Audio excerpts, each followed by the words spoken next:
Welcome back to তানির রান্নাঘর। সবাই তোমরা কেমন আছো? আশা করছি সবাই খুব ভালো আছো। আমিও ভালোই আছি। আজকে ম্যাঙ্গো কাস্টার্ড ডেজার্ট বানিয়ে দেখাবো। একদম ইজি, 5 মিনিটে হয়ে যাবে আর ঠান্ডা ঠান্ডা খেতে ভীষণ ভালো লাগে। আমার আজকের ভিডিওটা যদি ভালো লাগে অবশ্যই করে আমার চ্যানেলটা সাবস্ক্রাইব করতে ভুলবেন না। বেল আইকনে ক্লিক করে রাখবেন যাতে নিত্য নতুন রেসিপি সবার আগে আপনার কাছে চলে যায়। আর ভিডিওটা ফ্রেন্ড ফ্যামিলি সবার মধ্যে একটু শেয়ার করে দেবেন।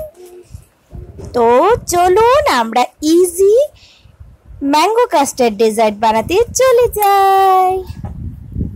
আর দেখতেই তো পাচ্ছেন লুকটা কি দারুণ। চলুন, প্রথমে গ্যাসটা ধরিয়ে নিয়েছি, এখানে দিয়ে দিয়েছি 2 কাপ দুধ, কাউ মিল্ক। এটা একদম কাঁচা আছে, এটাকে 3-4 মিনিটের মতো জাল দিয়ে দেব। দিয়ে দিচ্ছি স্বাদ মতো চিনি, 1/4 কাপ থেকে অল্প একটু কম দিচ্ছি, কারণ আমার চিনি দিতে ভয় লাগে, কারণ আমাদের এখানে মিষ্টি সবাই একটু কম খায়। তো লাগলে পুরোটা দিয়ে দেব। একটু মিশিয়ে দিলাম, মনে হবে কম হবে তার জন্য 1/4 কাপই দিয়ে দিলাম। দিয়ে এটাকে 3-4 মিনিট একটু বয়েল করে নেব। যেহেতু কাঁচা দুধ নিয়েছি আমি, একটু সময় নিয়ে এটাকে বয়েল করে নেব। অন্যদিকে আমরা এখানে নিয়েছি 1.5 চামচের মতো কাস্টার্ড পাউডার আর নিয়েছি ঠান্ডা দুধ। এখানে 1.5 চামচের মতো হবে। তো তোমরা যদি বা আপনারা যদি একটু ঘন ডেজার্টটা খেতে চান তাহলে অবশ্যই এখানে 3 চামচের মতো দিতে পারবেন কাস্টার্ডটা। তবে আমি যেহেতু একদম পাতলা করে একদম ড্রিঙ্কের মতো বানাবো, তার জন্য আমি 1.5 চামচ ব্যবহার করলাম। খুব ভালোভাবে মিশিয়ে নিয়েছি। আর দুধটাও দেখুন খুব ভালো জাল উঠে গেছে আমার দুধটা। তো এবার এখানে মেশাবো আগে থেকে মিশিয়ে রাখা কাস্টার্ড পাউডারটা, যেটা আমি দুধ দিয়ে গুলে রেখেছিলাম ওইটা। আবার একটু মিশিয়ে নিচ্ছি, আসলে কাস্টার্ড পাউডার তারপরে কর্নফ্লাওয়ার এগুলি নিচে বসে যায়। এক হাতে দিচ্ছি আর এক হাতে অনবরত নাড়া দিতে হবে, আর না হলে ভেতরেও কিন্তু লাম্পস থেকে যেতে পারে। খুব ভালোভাবে মিশিয়ে এটাকে 4-5 মিনিটের মতো আমরা আবার জাল দেব। আমি যেহেতু আগেই বলেছিলাম এটাকে বেশি ঘন করব না, 4-5 মিনিট হয়ে গেছে, দেখেই হয়তো বুঝতে পারছো কতটা পাতলা, বেশি ঘন কিন্তু হয়নি। এবার এটাকে ঠান্ডা করে নেব ফ্রিজে রেখে। এদিকে ঠান্ডা হচ্ছে আর এদিকে আমি 2টা আম নিয়ে পাল্প করে নিয়েছি গ্রাইন্ডারে দিয়ে। 2টা আমের পাল্প নিয়ে নিচ্ছি একটা পাত্রে। আর আশেপাশে দেখতে পাচ্ছ তোমরা কলা, আম। কলা দিয়ে কিন্তু কোনো রেসিপি বানাবো না, এটা জাস্ট সুন্দরীর জন্য রেখেছি।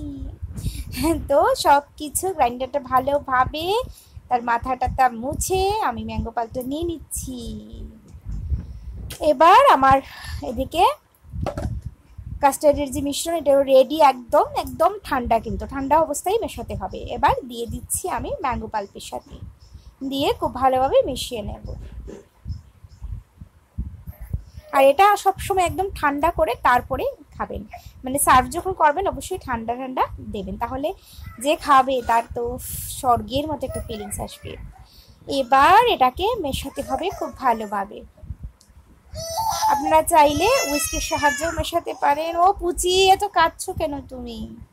দেখুন দেখুন আমি মিশিয়ে নিচ্ছি আর পুচি ব্যাকগ্রাউন্ডে শুধু কাঁদছে। খুব ভালোভাবে মিশিয়ে নেওয়া হয়ে গেল আমার, দেখুন। এবার 2টা গ্লাস নিয়ে নিয়েছি, এবার সার্ভ করার পালা। আর ওই সাইডের দিকে দেখা যাচ্ছে বেদানা, এটা সাজানোর জন্য জাস্ট দেব।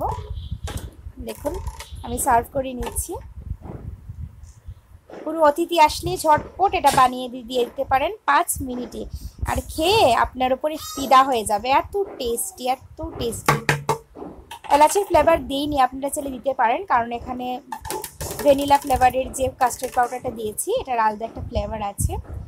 তো আপনারা চাইলে মিশ্রণটা কিন্তু আরও ঘন করতে পারেন। আমি যেহেতু একটা ড্রিঙ্কের মতো বানাবো তাই একদম পাতলা রেখেছি। ওপর থেকে দিয়ে দিচ্ছি ম্যাঙ্গো কুচি, কারণ যেহেতু ম্যাঙ্গো ডেজার্ট, টেস্টের জন্য ওপর থেকে সুন্দরের জন্য দিয়ে দিচ্ছি বেদানা। তৈরি হয়ে গেল আমার ঝটপট ম্যাঙ্গো কাস্টার্ড ডেজার্ট, যেটা 5 মিনিটে আমি বানিয়ে নিয়েছি। আর বাকিটুকু আমি একটা বাটিতে সার্ভ করে নিচ্ছি। এবার সব কিছু চলে যাবে মানে ফ্রিজে। 1 ঘন্টা পর ঠান্ডা ঠান্ডা আমরা এটাকে খাবো। তাহলে আজকের রেসিপি ভালো লাগলে অবশ্যই লাইক করবেন, কমেন্টস করে জানাবেন কেমন হয়েছে, আর সাবস্ক্রাইব করে বেল আইকনটাতে ক্লিক করে রাখবেন যাতে আমার এই রকম ইজি রেসিপি সবার আগে আপনার কাছে চলে যায়। সবাই খুব ভালো থাকবেন, আর আমায় তো একটু ভালো রাখতে হবে, তার জন্য আমার ভিডিওটা ফ্রেন্ড ফ্যামিলি সবার মধ্যে একটু শেয়ার করে দেবেন।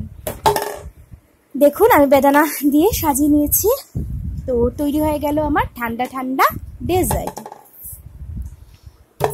সবাই খুব ভালো থাকবেন, সুস্থ থাকবেন, দেখা হবে নতুন রেসিপির সাথে খুব তাড়াতাড়ি। টাটা।